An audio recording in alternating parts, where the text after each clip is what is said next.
जय श्री कृष्ण, जय श्री श्याम मित्रों।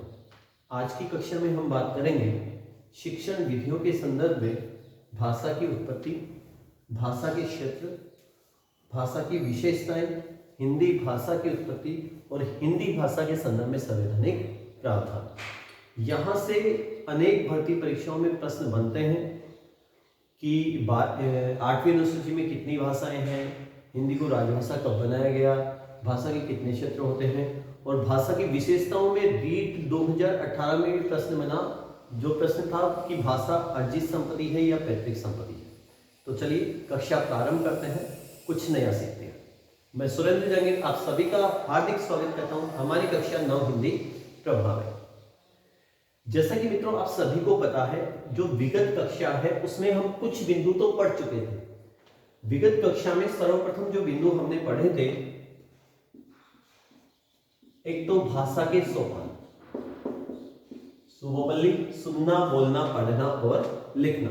उसके बाद में हमने पढ़े भाषा में बिंब, श्रुति बिंब, दृष्टि बिंब, विचार बिंब और भाव बिंब। उसके बाद में हमने देखे भाषा में निहित आवश्यक तत्व, वाचिक या उच्चारित, ऐच्छिक, विचार विनिमय का माध्यम और संप्रेषणीयता। उसके बाद में हमने बात की थी भाषा सीखने के मनोवैज्ञानिक चरण, जिसमें जिज्ञासा, प्रयत्न या तत्परता, अनुकरण और अभ्यास। हमने यहाँ ये भी देखा था कि अनुकरण, भाषा सीखने का जो मूल सिद्धांत है वो अनुकरण का सिद्धांत है और जो कि मूलतः व्यावहारिक पक्ष को लेकर आता है। मतलब सुनना और बोलना प्रमुख होता है और पढ़ना और लिखना इसमें क्या होता है, गौण होता है। यहां हमने ये भी देखा कि अनुकरण जो विधि है उसके प्रवर्तक हैं पेस्टालॉजी। आज की कक्षा में हम बात करेंगे सर्वप्रथम भाषा की उत्पत्ति की। तो चलिए बात करते हैं, कक्षा शुरू करते हैं। हमने बात की थी कि भाषा शब्द संस्कृत की भाष धातु से बना है, जिसका शाब्दिक अर्थ होता है बोलना। भाषा का सामान्य अर्थ जो बोली जाती है। ये जो पूरा संसार है मित्रों, इस पूरे संसार में लगभग 3000 भाषाएं बोली जाती है। ये जो पूरा संसार है इसमें कितनी भाषाएं बोली जाती है? लगभग 3000 भाषाएं बोली जाती है। लगभग इसलिए कहा गया है क्योंकि लगभग जब भी लगता है तो अनिश्चित वाचक विशेषण बनाता है। कौन सा विशेषण बनाता है? अनिश्चित वाचक विशेषण बनाता है, क्योंकि कुछ प्रजातियां ऐसी हैं, आदिम प्रजातियां, जिनकी भाषा को आज तक भी पहचाना नहीं गया है। जैसे हमने विगत कक्षा में बात की थी कि जो सबसे प्राचीन सभ्यता है वो मिस्र की सभ्यता है और मिस्र की सभ्यता के कैलेंडर आज तक भी पढ़े नहीं गए हैं। तो लगभग जो भाषाएं हैं उनकी संख्या है 3000। ये जो 3000 भाषाएं हैं मित्रों, इन 3000 भाषाओं को 13 भाषा परिवारों में विभक्त किया गया है। कितने भाषा परिवारों में विभक्त किया गया है? 13 भाषा परिवारों में विभक्त किया गया है। कुल भाषाएं लगभग 3000 हैं, इनको 13 भाषा परिवारों में विभक्त किया गया है। तथा जो हिंदी भाषा है वो भारोपीय परिवार की भाषा है। हिंदी जो है वो कौन से परिवार की भाषा है? भारोपीय परिवार की भाषा है। वे भाषाएं जो भारत और यूरोप के क्षेत्र में बोली जाती है, वे भाषाएं जो भारत और यूरोप के क्षेत्र में बोली जाती है, उनका एक समूह बना दिया गया और समूह बना के नाम दिया गया भारोपीय। यहां से एक बात और ध्यान में रहेगी मित्रों कि ये जो ईए प्रत्यय है, यहाँ जो प्रत्यय है उसका नाम है ईए, और ईए प्रत्यय हमेशा विशेषण बनाता है। ईए जो प्रत्यय है वो हमेशा क्या बनाता है? विशेषण बनाता है। तो इस पूरे संसार में लगभग 3000 भाषाएं बोली जाती है, 13 भाषा परिवारों में विभक्त किया गया है तथा हिंदी जो है वो भारोपीय परिवार की भाषा है। अब हम देखते हैं कि भाषा की उत्पत्ति कैसे हुई है। यदि भाषा की उत्पत्ति की दोस्तों हम चर्चा करें तो यहाँ अलग अलग सिद्धांत हैं, अलग अलग मत है। पहला जो मत है वो है देवी उत्पत्ति का सिद्धांत। देवी उत्पत्ति का सिद्धांत।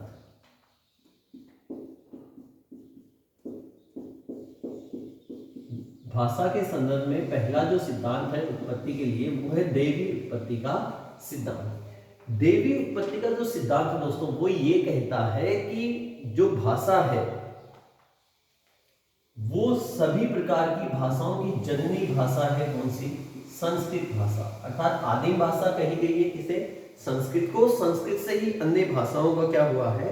जन्म हुआ है। तो पहला सिद्धांत है दैवीय उत्पत्ति का सिद्धांत।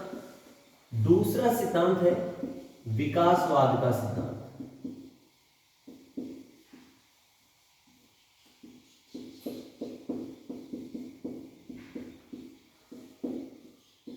विकासवाद का सिद्धांत ये कहता है कि धीरे धीरे जिस प्रकार से हर चीज में परिवर्तन होता है, उसी परिवर्तन की प्रक्रिया का ही परिणाम है क्या? भाषा। जैसे हम आगे चर्चा भी करेंगे कि हिंदी भाषा की उत्पत्ति जब हम देखेंगे तो संस्कृत से पाली, पाली से प्राकृत। इसी प्रकार से ये विकासवाद का सिद्धांत कहता है कि हर चीज में परिवर्तन, परिवर्तन संसार का प्रबल नियम। जैसे हम बचपन में कुछ अलग तरीके से दिखते थे, खाने पीने के हमारे जो तौर तरीके थे वो कुछ अलग हैं, अब कुछ अलग हैं, और उम्र के अंतिम पड़ाव पर कुछ अलग होंगे। ठीक इसी प्रकार से ये विकासवाद का सिद्धांत कहता है। क्योंकि भाषा के बारे में एक कथन है, एक कहावत है, एक लोकोक्ति है दोस्तों कि ओठों निकली और कोठों चढ़ी।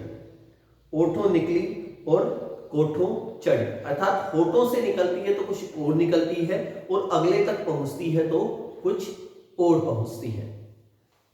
तो ये विकासवाद का सिद्धांत है। अगला जो सिद्धांत है वो है धातु या डिंग डोंग का सिद्धांत।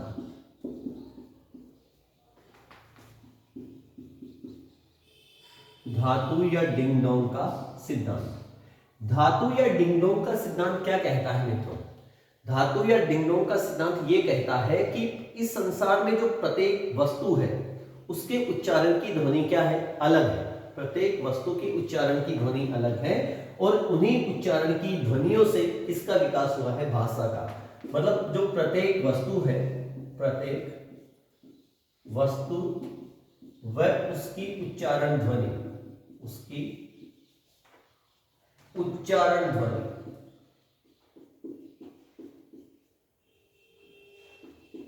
इससे विकास हुआ है किसका? भाषा का विकास हुआ है। अगला जो सिद्धांत है वो है अनुकरण का सिद्धांत, अनुकरणवाद का सिद्धांत।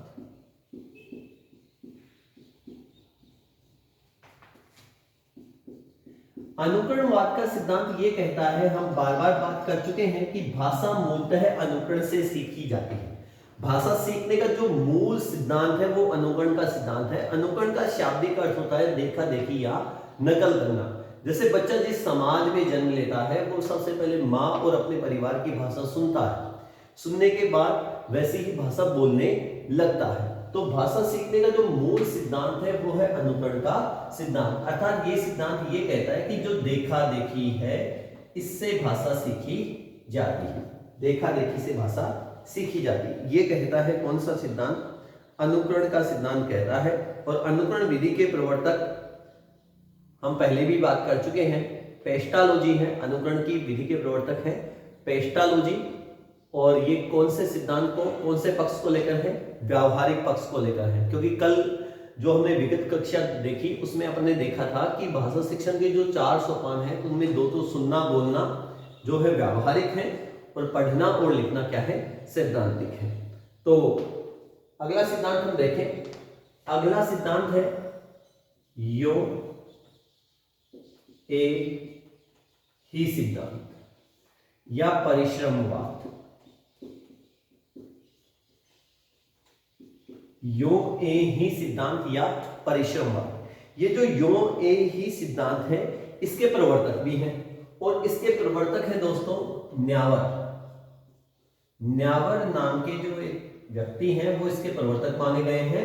वो ये कहते हैं कि जो मजदूर लोग हैं जब भी कोई कार्य करते हैं, मजदूर लोग जब भी कोई कार्य करते हैं तो उनके मुंह से कुछ ध्वनियां निकलती हैं। मजदूर लोग जब भी कार्य करते हैं तो उनके मुंह से जैसे हु हु, हैया हैया,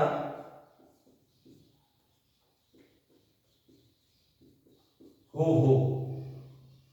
आदि ध्वनियां निकलती है, और इन ध्वनियों से ही फिर क्या बनी है? भाषा बनी है। तो ये कहता है परिश्रमवाद, इसे एक नाम और दिया गया है, पारिश्रमवाद भी कई बार इसे कहा जाता है। तो ये है योग ए ही सिद्धांत। उसके बाद में अगला जो सिद्धांत है वो है संगीतवाद। संगीतवाद संगीतवाद का सिद्धांत ये कहता है कि जब भी जैसे हम कुछ गाने बोलते हैं, क्योंकि मनुष्य शुरू से ही जो ये मनुष्य की एक आदत है उसमें है मनोरंजन के साधन। जैसे आज टीवी है, मोबाइल है, अनेक प्रकार के साधन सुलभ हैं, लेकिन पहले के जमाने में मनोरंजन के जो साधन थे वो गीत हुआ करते थे। पुरुष भी गीत गाया करते थे और महिलाएं भी गीत गाया करती थी, वो उनके मनोरंजन के साधन थे। तो पहले जब गीत गाते थे तो गीतों में पहले निरर्थक शब्द थे, पहले निरर्थक शब्द, ऐसे शब्द थे जिनका कोई अर्थ नहीं था, निरर्थक शब्द थे। फिर धीरे धीरे उन शब्दों के क्या लेने लगे, अर्थ लेने लगे। इस प्रकार से भाषा का विकास हुआ है। ये बात कहता है संगीतवाद का सिद्धांत। और अंतिम बात है संपर्क का सिद्धांत।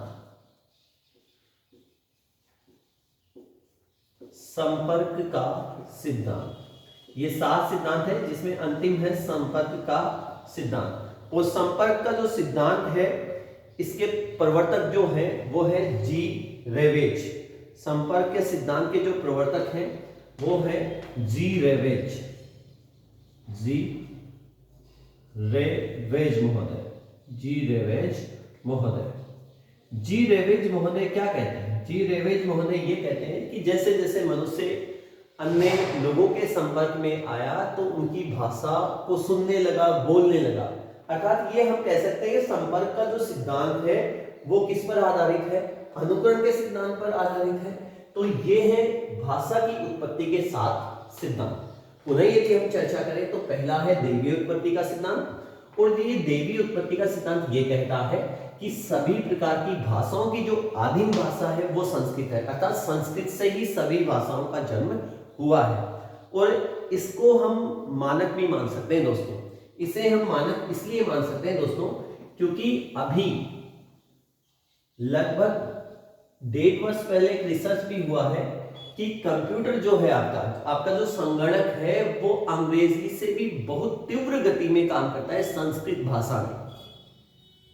इसलिए हम कह सकते हैं कि दैवीय उत्पत्ति का सिद्धांत सार्थक है। और यहां से ये कहा जाता है कि संस्कृत से ही हर भाषा का जन्म हुआ है। फिर विकासवाद का सिद्धांत ये कहता है कि परिवर्तन प्रक्रिया से एक भाषा का जन्म हुआ। हमने एक लोगोक्ति भी यहां जोड़ी। फिर है धातु या डिंगडोंग का सिद्धांत, ये कहता है प्रत्येक वस्तु की एक उच्चारण ध्वनि है, उससे ही भाषा का जन्म हुआ है। फिर अनुकरणवाद का सिद्धांत है, ये देखा देखी या नकल से भाषा सीखता है, बालक मूलतः अनुकरण से ही सीखता है। योग ए ही या परिश्रमवाद का सिद्धांत के प्रवर्तक है न्यावर। वो ये कहते हैं कि मजदूर जब परिश्रम करते हैं तो उनके मुंह से अनायास कुछ ध्वनियां निकलती हैं। जैसे हम राजस्थानी भाषा में भी कहें कि कुछ लोग जैसे बहुत ऐसे वस्तु उठाते हैं जिनमें काफी भारी वजन होता है, तो कुछ आवाजें जैसे निकाली जाती है कि ए लो, अब कह लो। क्यों? वहां से तो हम ये कह सकते हैं कि कुछ ध्वनियां निकली होंगी और उनसे ही भाषा का विकास हो गया होगा। फिर है संगीतवाद का सिद्धांत, ये कहते हैं गीत पहले निरर्थक शब्दों के रूप में थे, फिर उनके अर्थ ले लिए गए। और अंतिम है संपर्क का सिद्धांत जिसके प्रवर्तक है जी रेवेज। ये है भाषा की उत्पत्ति। पहला बिंदु अपन ने देखा भाषा की उत्पत्ति। और अब हम देखते हैं दोस्तों भाषा के क्षेत्र। यदि भाषा के क्षेत्रों की बात की जाए दोस्तों तो आप सभी को पता होगा कि एक भाषा के कितने क्षेत्र होते हैं। इन्हें कई बार प्रकार भी कहा जाता है। कई बार क्षेत्र की जगह भाषा का प्रकार भी लिखा हुआ आता है। तो भाषा के क्षेत्र या प्रकार की चर्चा यदि हम करें तो भाषा के क्षेत्र या प्रकार है 3। पहला है मातृभाषा, पहला है मातृभाषा, दूसरा है राष्ट्रभाषा और फिर है राजभाषा।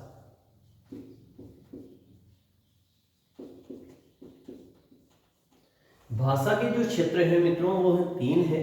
पहला एक नंबर मातृभाषा है, उसके बाद में है राष्ट्रभाषा और फिर है राजभाषा। यहाँ यदि अपन सर्वप्रथम पहले बिंदु को देखें कि मातृभाषा, जैसा कि यहाँ मूल शब्द है मातृ, ये तत्सम है, मातृ तत्सम शब्द है किसका, माँ का, अर्थात माँ की भाषा। अर्थात बच्चा जिस परिवेश में जन्म लेता है, जिस समाज और परिवार में जन्म लेता है, धीरे धीरे वो अनुकरण द्वारा उसी परिवार उस समाज की भाषा बोलने लगता है और समझने लगता है। तो सबकी मातृभाषाएं क्या होती है, अलग अलग होती है। फिर दूसरा है राष्ट्रभाषा। राष्ट्रभाषा है किसी राष्ट्र विशेष की भाषा, राष्ट्र विशेष की भाषा, जिसमें अधिकांश लोग अपना विचार विनिमय करते हो। अधिकांश लोग क्या करते हो, अपने विचार विनिमय करते हो, तथा जिसमें व्यापक साहित्य भी रचा गया हो, व्यापक साहित्य सृजन, साहित्य सृजन। ये बात है राष्ट्रभाषा के संदर्भ में कि राष्ट्र विशेष की भाषा जिसमें अधिकांश लोग अपने विचारों का आदान प्रदान करते हो तथा जिसमें व्यापक साहित्य भी रचा गया हो। और हम ये कह सकते हैं कि हिंदी जो है वो भारत की राष्ट्रभाषा है। हिंदी जो है वो भारत की राष्ट्रभाषा है। कैसे है, लगभग 41% लोग, लगभग 41% लोग हिंदी के माध्यम से अपने विचारों का आदान प्रदान करते हैं। और आप सभी को पता होगा हिंदी भाषा में व्यापक साहित्य भी रचा गया है, जिसको हम 3 कालों के अंतर्गत पढ़ते हैं, आदिकाल या वीरगाथा काल, मध्यकाल या भक्ति काल, और फिर रीतिकाल, श्रृंगार काल, और फिर आधुनिक काल या गद्य काल। तो हिंदी जो है वो भारत की राष्ट्रभाषा भी है। फिर आगे अपन देखें राजभाषा। राजभाषा को यदि दोस्तों हम समझे तो हम ये कह सकते हैं किसी देश की सरकारी कामकाज की भाषा, किसी देश के सरकारी कामकाज की जो भाषा है वो राजभाषा है। और आपको पता होगा कि हमारे संविधान से लेकर मतलब 14 सितंबर 1949 संविधान सभा के सदस्य गोपाल स्वामी आयंगर ने हिंदी को राजभाषा बनाने का प्रस्ताव रखा। तो 14 सितंबर 1949 से 14 सितंबर 1949 से हिंदी भारत की राजभाषा भी है। तो एक भाषा के जो क्षेत्र हैं वो कितने होते हैं, 3 क्षेत्र होते हैं। पुनः अपन चर्चा कर लेते हैं, मातृभाषा, राष्ट्रभाषा और राजभाषा। वर्तमान समय में हम निष्कर्षतः ये कह सकते हैं मित्रों कि जो खड़ी बोली हिंदी है, हिंदी का भी कौन सा रूप, खड़ी बोली हिंदी, वो भाषा की इन तीनों पदों पर आसीन है, जिनका नाम है मातृभाषा, राष्ट्रभाषा और राजभाषा। अब आगे हम चलते हैं भाषा की विशेषताएं। यदि भाषा की विशेषताओं को हम देखें तो यहां से रीट 2018 में भी प्रश्न था, और प्रश्न कौन सा था इसकी भी हम चर्चा करेंगे। भाषा की विशेषताएं, यदि भाषा की विशेषताओं की चर्चा करें तो सबसे पहली विशेषता तो ये हो सकती है, पहली विशेषता कि जो भाषा है एक व्यवस्था है।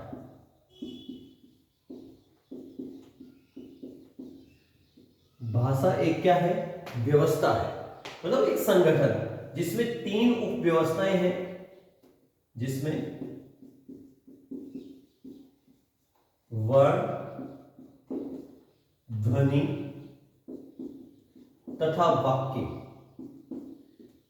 जैसी उपव्यवस्थाएं हैं। भाषा एक व्यवस्था है जिसमें कितनी उपव्यवस्थाएं हैं, एक तो वाक्य, एक ध्वनि और एक वर्ण, अर्थात वर्ण, ध्वनि और वाक्य जैसे कितनी उपव्यवस्थाएं हैं, 3। आप देख भी सकते हो कि भाषा में सबसे छोटी इकाई है, अच्छा वर्ण ध्वनि तो एक ही होगी, यहां एक त्रुटि रही, इसे दूसरी कहो शब्द, वर्ण ध्वनि फिर शब्द और फिर वाक्य। जैसे सबसे छोटी इकाई होती है वर्ण, मौखिक रूप में ध्वनि रहेगी और लिखित रूप में वर्ण हो जाएंगे। ये मिलकर बनाते हैं शब्द और शब्द मिलकर बनाते हैं वाक्य। इनसे ही गद्यांश बनते हैं, फिर पाठ बन जाते हैं, फिर एक पुस्तक हो जाती है।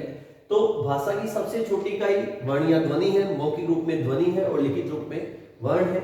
वर्ण मिलकर बनाते हैं शब्द और शब्द मिलकर क्या बनाते हैं, वाक्य। तो भाषा एक व्यवस्था है जिनमें कितनी उपव्यवस्थाएं हैं, 3 उपव्यवस्था है, जिसमें पहली वर्ण, दूसरी शब्द और तीसरी वाक्य।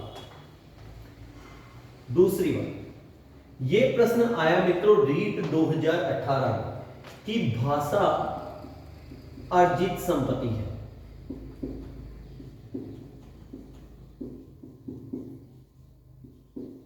भाषा जो है वो अर्जित संपत्ति है। ये प्रश्न था रीट 2018 में। अब बताइए दोस्तों कि अर्जित संपत्तियां कौन सी होती है। वे संपत्तियां जो हमें पिता के द्वारा विरासत में मिली है, वे हमारी है पैतृक संपत्तियां। जैसे आपके पिताजी के पास बंगला है, गाड़ी है, खेत है, खलिहान है, दुकान है, तो निश्चित रूप से वो आपको भी मिलने वाले हैं। वो संपत्ति है पैतृक संपत्ति। लेकिन मान लो आपके पिताजी को अच्छी अंग्रेजी आती है, अच्छी कॉमर्स आती है, अच्छी उनकी उर्दू भी है, अरबी भी आती है, संस्कृत का भी उन्हें अच्छा ज्ञान है, तो क्या आपको भी हो पाएगा या आपको समाज से वो सब बातें सीखनी पड़ेगी? सीखनी पड़ेगी। तो भाषा जो है वो कौन सी संपत्ति है? अर्जित संपत्ति है। और ये प्रश्न आया रीट 2018 में। फिर भाषा परिवर्तनशील है। भाषा परिवर्तनशील है। अभी हमने कहा था विकासवाद का सिद्धांत। कुछ समय पहले हमने भाषा की उत्पत्ति में विकासवाद का सिद्धांत देखा। उसमें यह कहा गया कि भाषा धीरे धीरे अपने नए रूप में हमारे सामने आती है, क्योंकि हमने एक कहावत जोड़ी थी कि कोठों निकली कोठों चढ़ी। भाषा में हर बार क्या होता रहता है?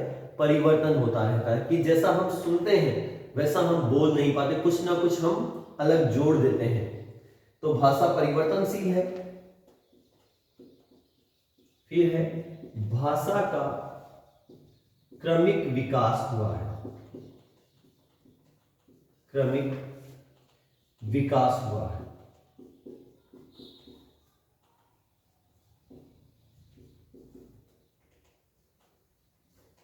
भाषा का क्रमिक विकास हुआ है। इस बिंदु को समझने के लिए आपको हिंदी भाषा की उत्पत्ति देखनी पड़ेगी। तो यहां से हम पहले एक बिंदु को समझ लेते हैं, हिंदी भाषा की उत्पत्ति। हिंदी भाषा की उत्पत्ति। फिर पुनः इस बिंदु को आगे लेकर चलते हैं हम। दैवीय उत्पत्ति का जो सिद्धांत है मित्रों, वो अभी अपने थोड़ी देर पहले चर्चा की कि वो क्या मानता है कि सभी प्रकार की भाषाओं की जो जननी भाषा जो है वो कौन सी है? संस्कृत है। सभी प्रकार की भाषाओं की जो जननी भाषा है वो कौन सी है? संस्कृत है। अब संस्कृत का भी 600 ईसा पूर्व, ईसा मसीह के जन्म से 600 वर्ष पूर्व इस समाज में संस्कृत के 2 रूप थे दोस्तों। एक था वैदिक संस्कृत, पहला तो था वैदिक संस्कृत और दूसरा था लौकिक संस्कृत।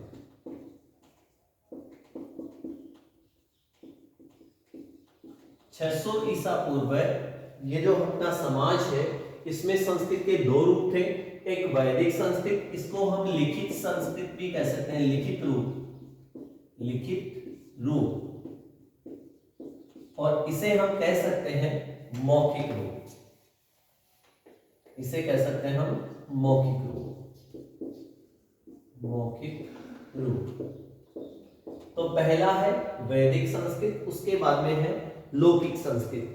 संस्कृत का वह रूप जिसमें वेद और उपनिषद रचे गए, वेद और उपनिषद रचे गए। हालांकि यह भी कहा जाता है कि वेदों की रचना मनुष्य के द्वारा नहीं हुई, लेकिन उनकी जो भाषा मिलती है दोस्तों वो मिलती है कौन सी? वैदिक संस्कृत। और संस्कृत का वह रूप जो उस समय आम जनजीवन की भाषा थी, आम जनजीवन की भाषा, आम जनजीवन की भाषा, वो था कौन सा रूप? लौकिक रूप। अब आप बताओ कि लिखित रूप में परिवर्तन होता है या मौखिक रूप में परिवर्तन होता है? जैसे आपको कुछ लिखकर दिया हो, फिर आपको पढ़ने के लिए कहा जाए या दोबारा उसकी प्रतिलिपि तैयार करने के लिए कहा जाए, तो क्या उसमें परिवर्तन होगा? नहीं होगा। फिर आपको कुछ सुनाया जाए, आधे घंटे तक आपको कुछ सुनाया जाए, उसके बाद में उसके बारे में लिखने के लिए कहा जाए या किसी अन्य को वही बात दोहराने के लिए कहा जाए, तो कुछ ना कुछ या तो उसमें हट जाएगा या नया कुछ जुड़ जाएगा। तो कौन से रूप में परिवर्तन होता है? मौखिक रूप में परिवर्तन हुआ, और इस परिवर्तन के परिणाम स्वरूप हमारे सामने भाषा आई कौन सी? पाली। पाली से भाषा बनी प्राकृत, प्राकृत से आई अपभ्रंश, अपभ्रंश, अपभ्रंश से आई अवहट, और अवहट से आई हिंदी। इस प्रकार से हिंदी का जन्म हुआ है। पुनः सुनिए कि हम देवी उत्पत्ति के सिद्धांत के द्वारा हम ये देख रहे हैं कि 600 ईसा पूर्व ये जो समाज है इसमें संस्कृत के दो रूप थे दोस्तों। पहला रूप तो था वैदिक संस्कृत, जिस रूप लिखित रूप कहा गया, वेद और उपनिषद रचे गए। दूसरा रूप रहा लौकिक संस्कृत, मौखिक रूप, जो आम जनजीवन की उस समय की भाषा है। अब हमने ये देखा कि भाषा के लिखित रूप में परिवर्तन नहीं होता, भाषा के मौखिक रूप में परिवर्तन होता है, और परिवर्तन के परिणाम स्वरूप पहली भाषा आई हमारे सामने पाली, पाली से प्राकृत, प्राकृत से अभ्रंश, अभ्रंश से अवहट, और अवहट से हिंदी। और जिस हिंदी का हम व्याकरण पढ़ने जा रहे हैं, जिस हिंदी की शिक्षण विधियां पढ़ने जा रहे हैं, जिस हिंदी के संवैधानिक प्रावधान की हम चर्चा करेंगे, वो खड़ी बोली हिंदी है। कौन सी हिंदी है? खड़ी बोली हिंदी है। और खड़ी बोली हिंदी का जन्म शोरसेनी अपभ्रंश से, यहां हम ऐड कर सकते हैं कि खड़ी बोली हिंदी का जन्म कौन से अपभ्रंश से हुआ? शोरसेनी अपभ्रंश से हुआ। और अवहट जो है इसे पुरानी हिंदी कहा जाता है दोस्तों, पुरानी हिंदी, अवहट को कहा जाता है पुरानी हिंदी। किसने कहा? चंद्रधर शर्मा गुलेरी, चंद्रधर शर्मा गुलेरी जी ने अवहट को पुरानी हिंदी कहा है। इस प्रकार से हिंदी भाषा का जन्म हुआ है। तो हम पुनः लौटते हैं भाषा की विशेषताओं में। हमने कहा भाषा परिवर्तनशील है, और हमने देखा भी कि हिंदी भाषा, संस्कृत से हिंदी का जब जन्म हुआ तो किस प्रकार से परिवर्तन हुआ है।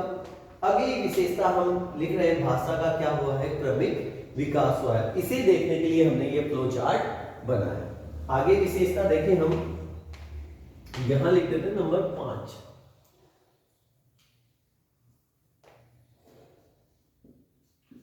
भाषा अनुकरण जन्य प्रक्रिया है। ये हम बार बार चर्चा कर रहे हैं, मनोविज्ञान में भी आप इस बिंदु को पढ़ेंगे। भाषा अनुकरण जन्य प्रक्रिया है, अर्थात भाषा मूलतः सीखी जाती है। कैसे? अनुकरण से सीखी जाती है।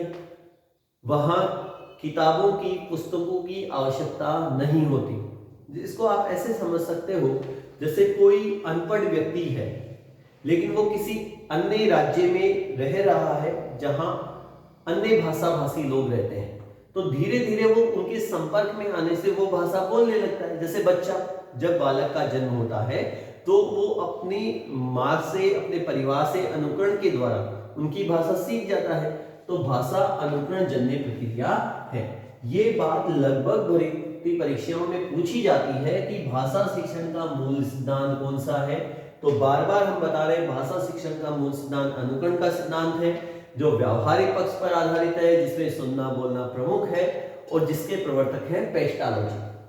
फिर भाषा समाज सापेक्ष है। अंतिम जो विशेषता हम लिख रहे हैं वो ये लिख रहे हैं, भाषा समाज सापेक्ष है, अर्थात आदि से लेकर अंत तक जो भाषा है वो निर्भर करती है किस पर, समाज पर डिपेंड करती है साहब। जैसा समाज होगा उसी के अनुरूप भाषा होगी। ये भाषा की क्या हुई, विशेषता है। पुनः हम चर्चा करते हैं कि भाषा की पहली विशेषता थी, भाषा एक व्यवस्था है जिसमें वर्ण या ध्वनि, शब्द और वाक्य जैसी उपव्यवस्थाएं हैं।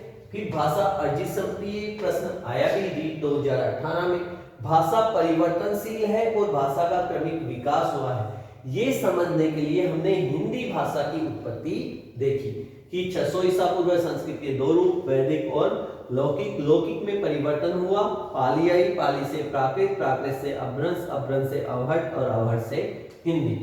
फिर भाषा अनुकरण जन्य प्रक्रिया है और भाषा समाज सापेक्ष है, अर्थात आदि से लेकर अंत तक जो भाषा है वो निर्भर करती है किस पर, समाज पर। धन्यवाद। आगे की कक्षा में हम बात करेंगे हिंदी भाषा के संदर्भ में संवैधानिक प्रावधान।